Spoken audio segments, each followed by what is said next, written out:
Inilabas na ng Malacanang ang listahan ng mga proyektong paglalaanan ng 225 billion pesos na pondo para sa flood control projects sa 2026. Sasaklawin ng reappropriation ang iba't ibang sektor gaya ng edukasyon, agrikultura, kalusugan, pabahay, infrastruktura, ICT, enerhiya, labor at social services. Kabilang sa mga prioridad ang pagtatayo ng laboratorio at dormitoryo sa state universities and colleges, dagdag na pasilidad at kagamitan sa pagtuturo para sa DepEd, irrigation dams, farm-to-market roads, cold storage at electrification projects.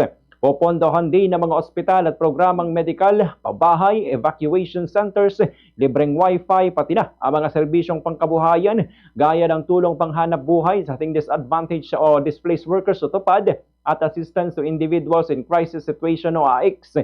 Git ni Pangulong Ferdinand Marcos Jr., ito magiging gabay ng mga mambabatas upang matiyak na ang pondo ay mailalaan sa mga proyektong may direktang pakinabang sa taong bayan. Nauna lang sinabi ng Pangulo na wala ng budget ang flood control sa 2026 dahil sa mayroon pang pondo mula sa 2025 na hindi pa nagagastos.